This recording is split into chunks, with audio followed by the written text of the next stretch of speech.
Ok. Agora sim, a gente já está ao vivo. Opa, cadê? Eu juro para vocês que a Catarina estava ali. Ela já volta. Então, gente, boa tarde. Né? Domingão, estamos aqui.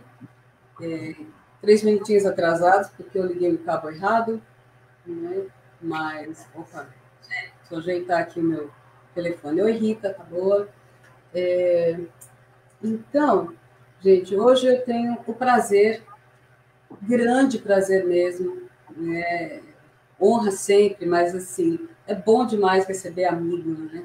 Na casa da gente. Eu estou aqui, né? Na minha casa, na minha sala, recebendo a Catarina Domenici, que é amiga, parceira, colega, irmã de reinado, né? Porque a gente se chama de rainha, né? A rainha das pretas. Então, eu quero, assim, de primeira, assim, agradecer demais a disponibilidade da Cata de estar aqui. Obrigada, Cata. Eu que agradeço, minha rainha. Nossa, é um privilégio, é um privilégio. Coisa boa, faz muito tempo que a gente não se encontra, né?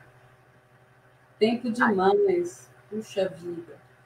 Então, muito difícil colocar toda a biografia resumida da Catarina, já é longa. Imagina colocar tudo, não é? Mas uma das coisas que eu tenho muito orgulho de lembrar é o quanto, durante a minha gestão da Ampom, a gente trabalhou muito, né, Cata, juntas para criar o que era um sonho na nossa cabeça e hoje é realidade, que é a Associação Brasileira de Performance Musical, que é finalmente uma coisa que a gente tem e em grandíssima parte pelo esforço da Catarina, não só de ter tomado a frente para fundar, porque naquela época eu estava à frente da Ampom, não pude ajudar tanto, né? Alguém tinha que tomar a frente e a gente conversou muito, a Catarina falou, tá bom, então é minha vez.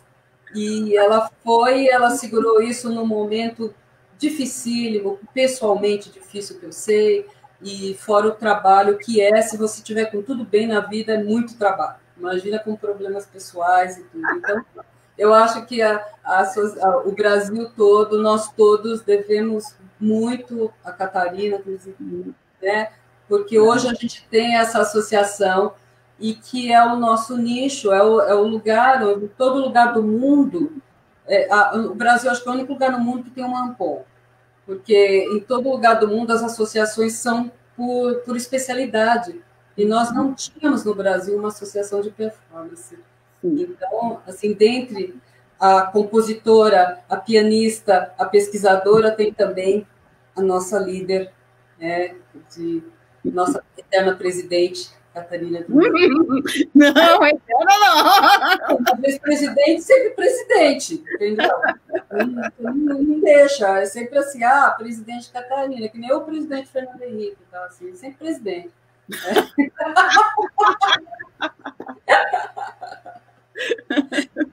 Então, bom, os 30 minutos passam muito rápido, né? Mais rápido do que a gente queria. Em primeiro lugar, eu sempre pergunto aqui, como é que está a sua vida nessa pandemia, minha querida? Está tudo bem com você?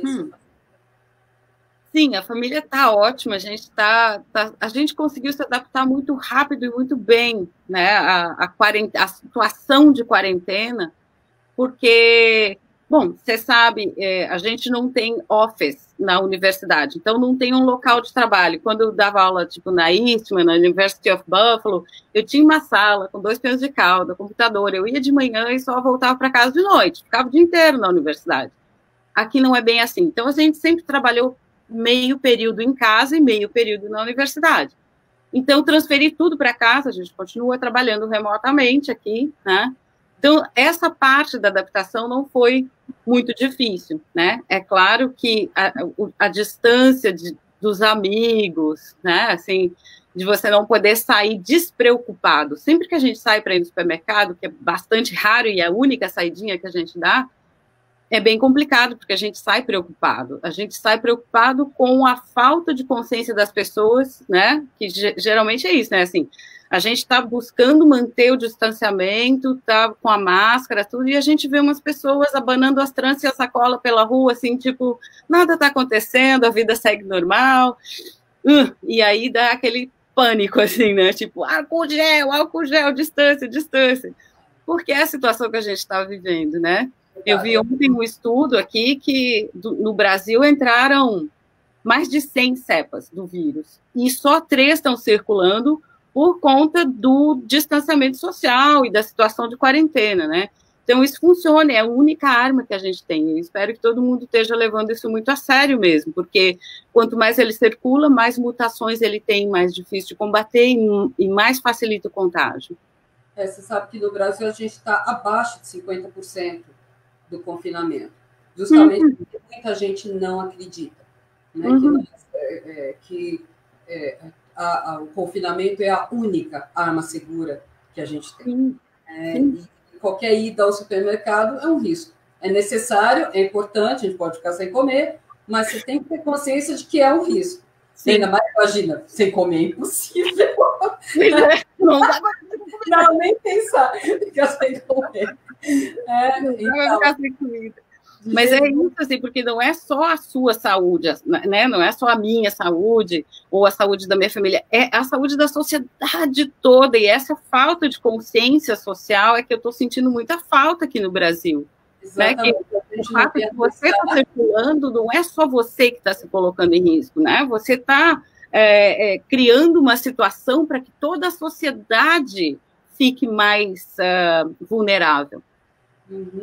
Exatamente, como está dizendo a Rosana, o povo está em negação, né? Mas acontece que a doença não está, e ela está pegando todo mundo, e tem um grande número de pessoas assintomáticas que estão por aí esperando.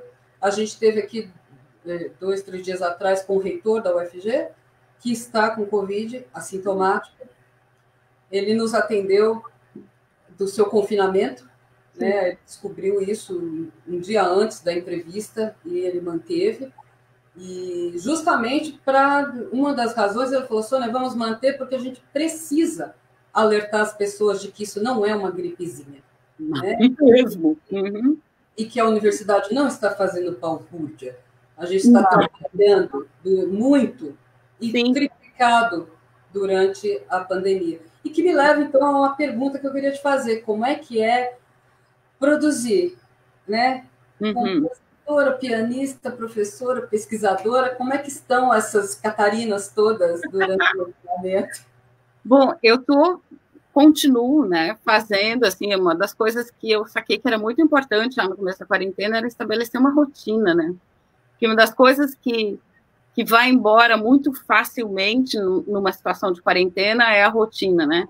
Então, o que eu estou fazendo um projeto piloto com os meus alunos, né, de aula de piano por ensino remoto.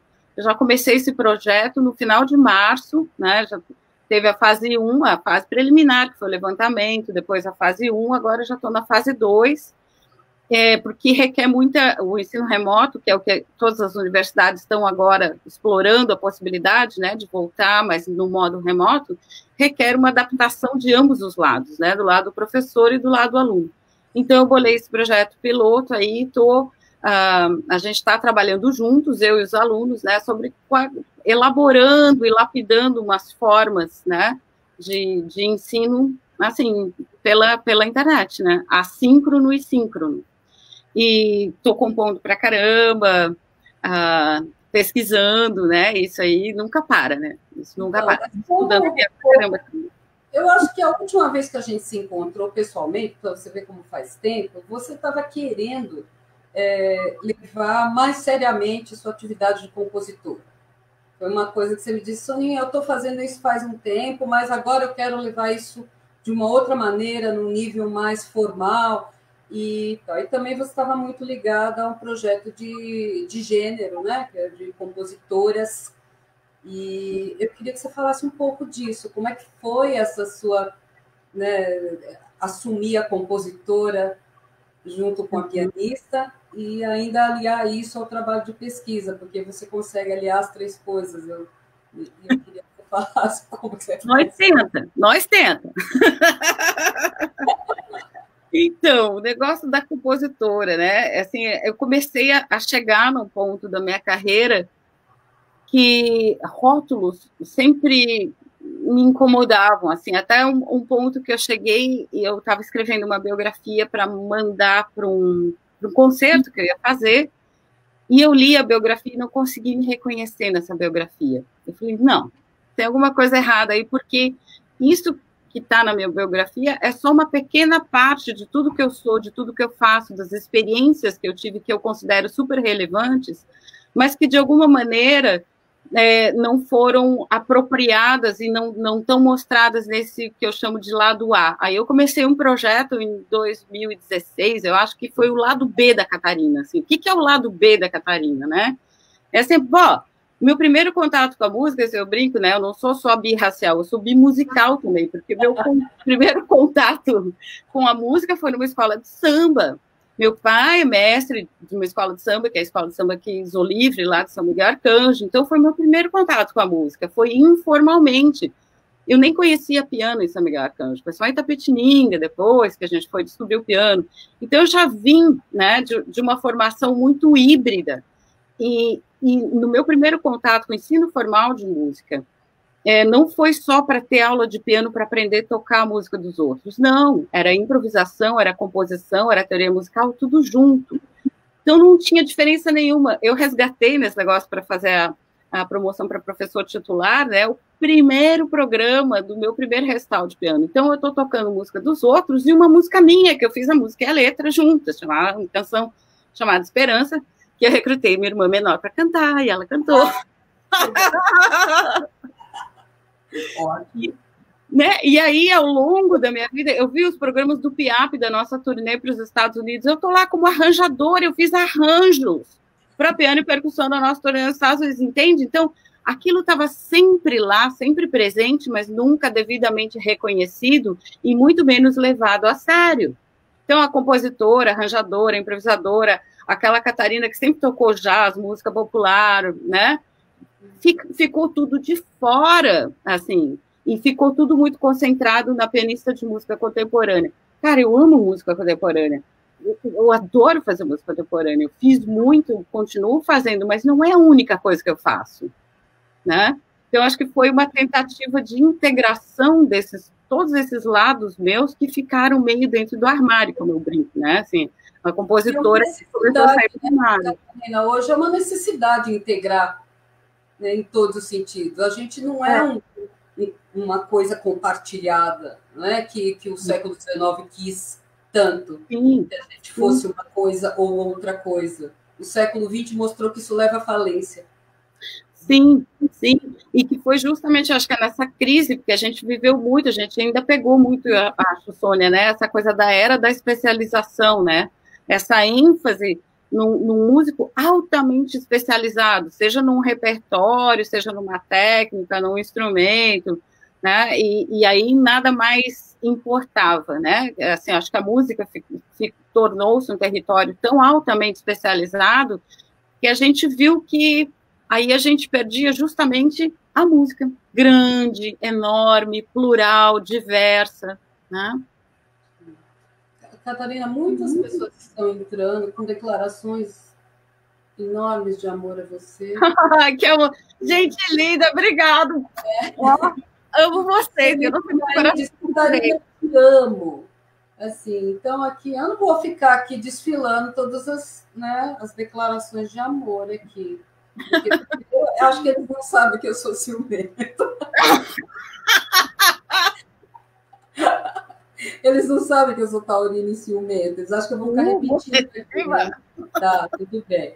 Então, depois a Catarina vai entrar lá no Facebook e ela vê, tá? Você tá, né? Luciane Cardassi está dizendo que maravilha de ver compositora. Que maravilha.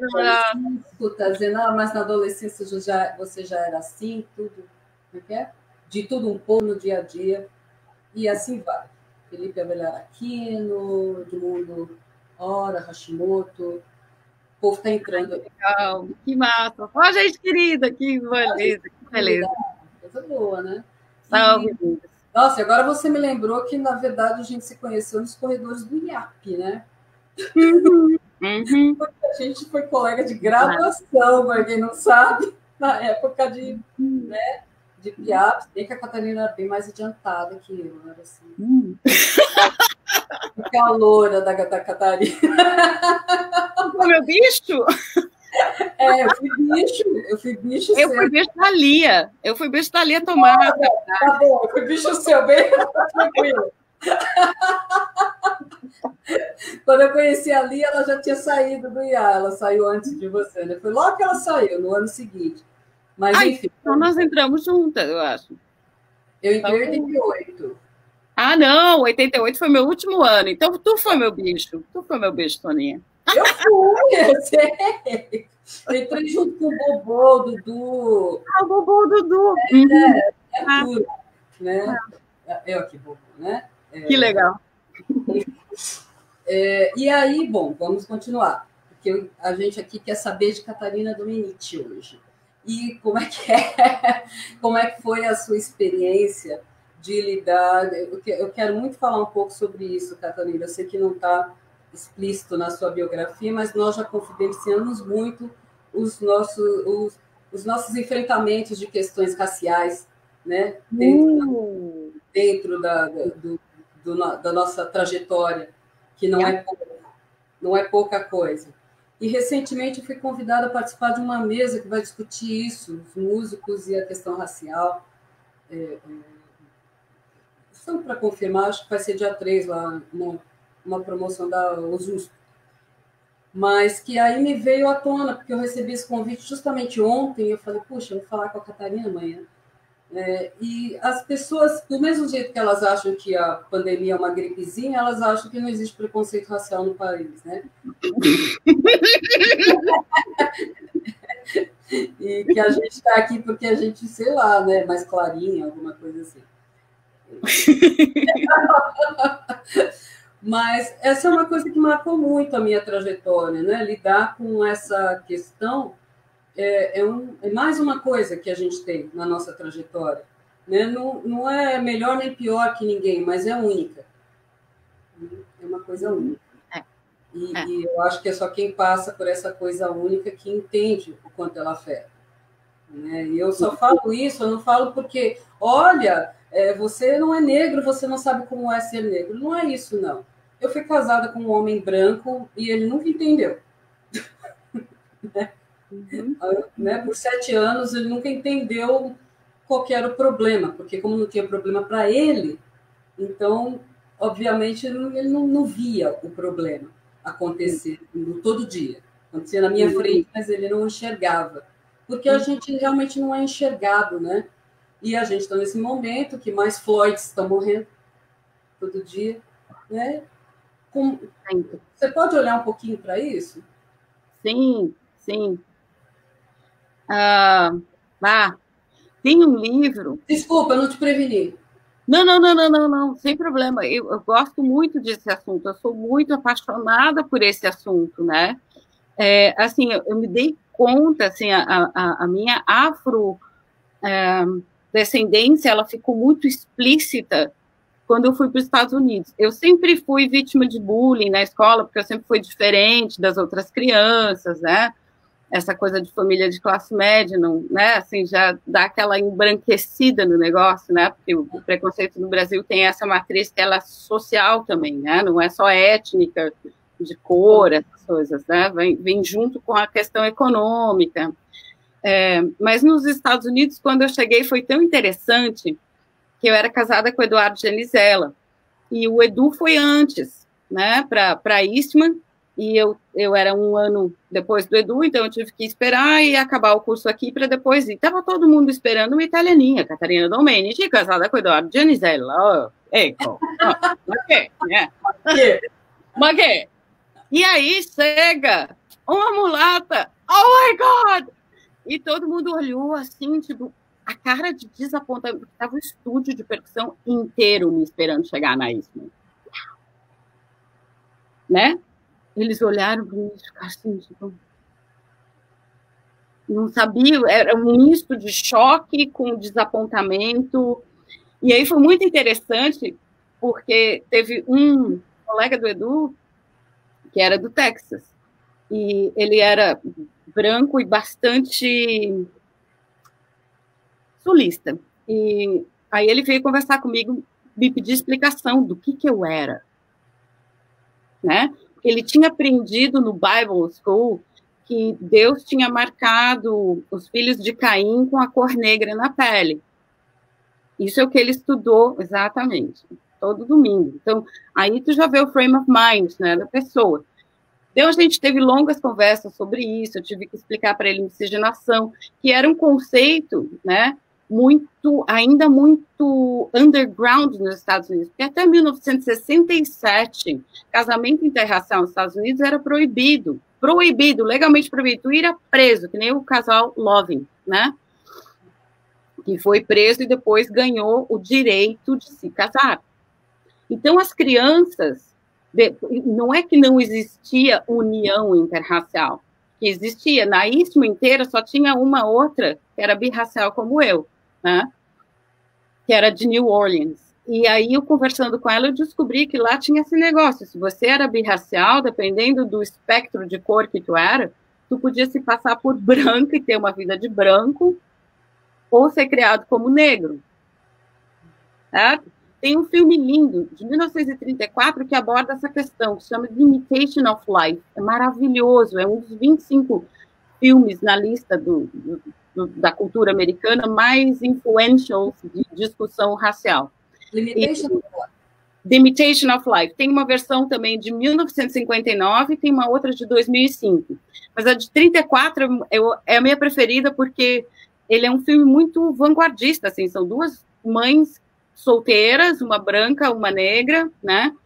Aí a filha da negra, ela she passes for white, ela se passa por branca, o sonho dela é ser branca, e ela conduz toda uma vida como branca, né?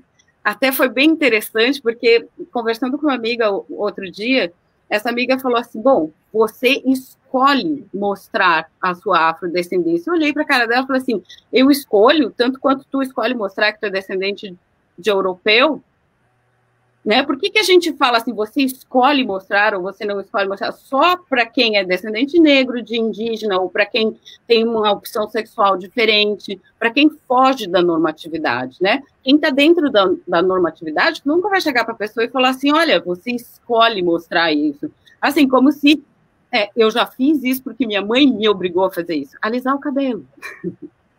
Né? Eu já alisei meu cabelo porque... Muito tempo. Né? Eu alisei uma vez na vida, cara, apodreceu, caiu tudo. Foi a experiência mais traumática da minha vida, foi horrível.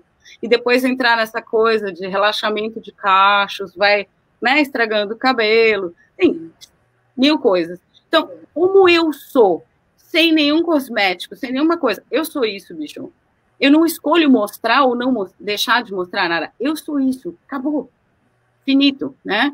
Não tem que nem pensar sobre isso, né? Mas é difícil para as pessoas porque eu acho que dá uma dissonância cognitiva, né?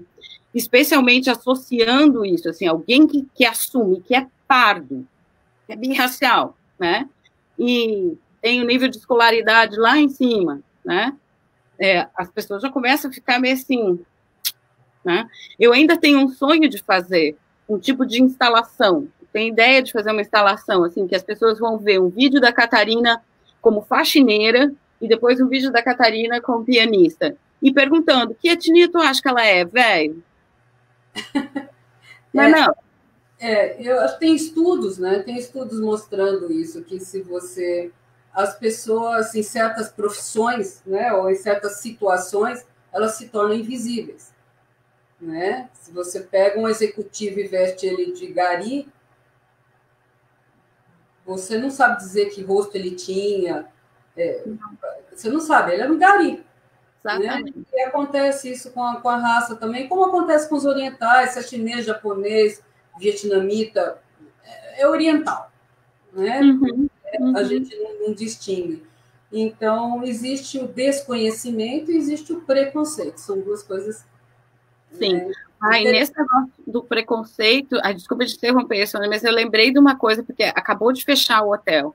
É um hotel que eu adorava, adorava, adorava. Um hotel super famoso. Falar para contar essa história. Do Rio Grande do Sul. É o Hotel Loja de Pedra. Acabou de fechar, assim, eu adorava aquele lugar. Aquele lugar, para mim, eu sempre ia para lá, né? Mas teve uma dessas vezes que eu fui para lá, e lá tem um piano de cauda. Tinha, né? Um piano de cauda. E eu nunca tocava, porque eu ia para lá para viajar. Mas teve uma das viagens que eu fiz, né, para descansar. Teve uma das viagens que eu fiz que eu ia ter um concerto na semana seguinte. Então eu queria dar uma praticada, né? E fui pedir a chave para o gerente do hotel. Cara, não acharam a chave, mas de jeito nenhum. Não acharam a chave. E aí veio a chefe, a Mor, e aí eu falei para ela, bom, depois de horas, né? Tipo, se eu fosse loira, vocês achariam a chave? Ela deu uma risadinha, assim, bem sem graça, falou assim, Assim, eu peguei, arrumei minhas malas e vim embora para casa, na mesma hora. Na mesma hora. São muitas histórias, né? Pois é, sendo que na noite anterior, vários hóspedes estavam tocando piano. Assim, tocando daquele jeito, né? Sabe como é que é? É exatamente isso. Essas são coisas que a gente não consegue provar, né? É como você receber um olhar no meio da rua, né? Aí você vai fazer uma denúncia, olha, a forma como aquela pessoa me olhou é discriminatória. Não existe, né? Como provar isso, e a gente tem centenas de histórias ao longo da vida aí. Então, bom, mas isso era só porque a gente está num momento, né, em que a questão racial ela fica em ciclos, né, na grande mídia, fica em ciclos, porque se a gente quisesse, podia falar disso todo dia, mas fica em ciclos quando acontece uma catástrofe qualquer, se é que a gente pode chamar assim, aí fica em voga e depois cai de novo. Cai de novo. Mas cabe a gente, eu acho, ficar trazendo isso sempre, né? Discutindo. Eu sempre tenho a oportunidade, eu trago, né? Principalmente porque eu sei que a gente já confidenciou várias histórias nesse sentido, né? E é importante que as pessoas saibam que está mais perto delas do que elas pensam. Né? Está bem perto. A gente tem que prestar atenção, né? Que já é uma grande coisa, né? Se as pessoas prestarem atenção, já é uma grande coisa. Mas, Catalina, eu queria que você falasse, então, para a gente estar indo para o final aí do nosso período. Já? A gente vai ter que ter Catarina de novo, não tem jeito. No dia 21 de março, eu falei assim, vou fazer isso aqui até acabar a quarentena. Então, tem tempo para caramba. Não vai acabar nunca. 2022 nós vamos estar aqui ainda. Vou marcar Catarina 2, Catarina 3, tem problema nenhum. Volta o que você quiser. Mas, assim, fala qual que é o seu projeto agora, o que você está planejando aí dentro do possível, né? O que a artista Catarina está planejando? Tem, sei lá, gravação, concerto? Pois é, esse negócio de gravação eu tenho feito, né? A gente lançou uma gravação bacana, eu, Luciana Praz e a Dessa Ferreira na percussão. A gente fez um arranjo da Estrela da Manhã do Marco Pereira. Está disponível ali no canal da rádio da universidade, dentro da série Repertório de Quarentena. Vale a pena ouvir, ficou muito lindo, ficou muito legal. Então, tem essa adaptação, né, de gravar remotamente as coisas, né? A minha primeira experiência com isso foi com uma música que eu fiz no dia 17 e 18 de março, bem no comecinho da quarentena, que eu tinha acabado de voltar da Europa, né? E aí eu fiz uma canção sobre isso, dedicada para uma amiga, grande cantora maravilhosa, Suzy Georgiades, que mora em Piacenza, na Itália.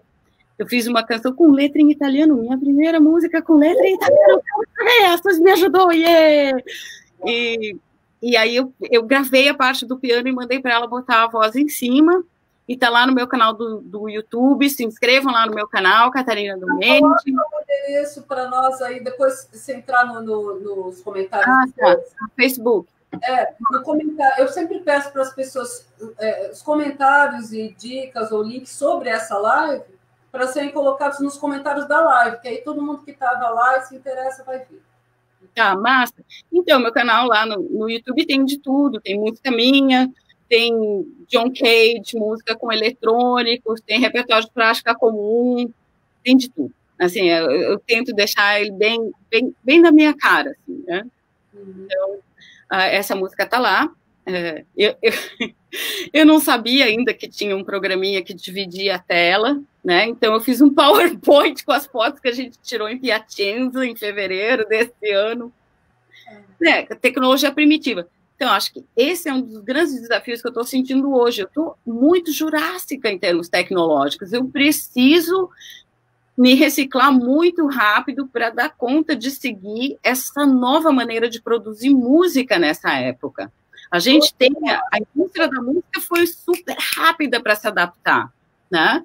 Sim. E a gente da música erudita, que é tão do referencial acústico, presencial, né?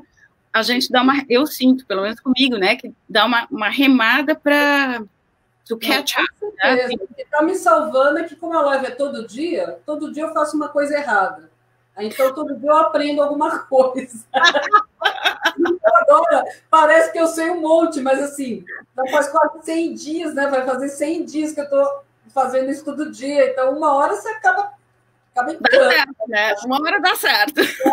Ligar para alguém, escuta, como é que eu faço? Nada. Aí, eu tenho coleção de tutoriais. Outro dia eu falei aqui, se alguém me mandar mais um tutorial, eu mato. Né? Não muito mais ver tutorial. Porque a gente já começa a querer corrigir o tutorial, entendeu? Aí você sabe que você está louca. Tá ficando expert já. Já está no nível expert. Muito prolixa a sua explicação. Que ótimo! Economiza meu tempo, vai direto ao ponto que eu quero saber, né? Mas quem sabe essas coisas são os blogueirinhos e as blogueirinhas. Então, assim, é isso que tem. Ou você aprende com eles, né? Geralmente é alguém de menos de 18 anos que fez lá um tutorial porque estava, sei lá, enfadado. Vou ensinar esse pessoal como é que faz isso. Vou ensinar os velhos. Agora vou ensinar os velhos. Exatamente. Vou ensinar os velhos como é que é. Pronto. E é assim que eles ensinam, né? E assim a gente vai aprendendo, assumindo. Exatamente. É assim que a gente tem que aprender. A Valerie Albright está nos atormentando, dizendo que é o tutorial Sônia Catarina. Que o tutorial está difícil. Esse aí a gente não deu conta ainda não. Se a gente soubesse como fazer, a gente fazia de outro jeito, né? Então, e olha, a gente dá cada cabeçada na parede, mas a gente aprende, né, Soninha? Aprende, então. O preço é esse, isso que é difícil, né? Dá uma marquinha na testa, depois vai. Querida, vamos marcar outro dia, com certeza. Vamos. Você toca pra gente, mostra alguma coisa. Tem lá o canal do YouTube, mas... Né? Papo bom, papo... Sim, ó, quer ver? Tem... Eu vi o bichinho aí. Ó, bicho, coisa linda! Tem esse bicho e tem um outro bicho aqui. Deixa eu ver. Tem o digital também, que aí dá para plugar e fazer com o sombão direto, assim. Que legal. Né? Não precisa acordar os vizinhos de madrugada. Né? Cara, nem me fale, né? É uma mão na roda, né? Uma mão na roda. Nesse sentido, o contrabaixo só treme tudo, assim. Outro dia eu fiz uma live aqui às 11 da noite, avisei a síndica, olha, vai ter mas é excepcional e tal. Ninguém nem aí, a live terminou meia-noite e pouco. Que legal! Quer dizer, contrabaixo realmente não incomoda ninguém. Que legal! Pelo menos isso. Então, querida, delícia te ver, delícia falar com você. Gente, muito obrigada por vocês estarem aí. Isso dá sentido ao que a gente está fazendo aqui nesses dias. Faz a gente pensar que está valendo a pena, né? Estar aqui todo dia, às 3 da tarde, fazendo testes de noite, de manhã e tal. Mas, assim, está sendo um prazer saber que isso está chegando e está ajudando as pessoas a passar essa quarentena. Vamos em frente. Grande Soninha, grande Sônia, nossa líder, nossa rainha. Grande nós, vamos em frente. Depois você entra lá, gata, não fez? Tá, entro sim. Beijo então, para todo mundo, obrigado todo mundo, muito obrigada, Sônia. Ó. Para todo mundo, deixa eu só avisar quem quer aqui amanhã, que eu... olha só que coisa mais feia. Eu tô desse jeito, eu tenho que olhar quem quer amanhã, né? Porque tal. Amanhã é o João Maurício Galindo. João Maurício, olha. João Maurício Galindo aqui com a gente, tá bom? Massa, massa. Beijo, linda. Beijo, linda. Até amanhã. Até amanhã.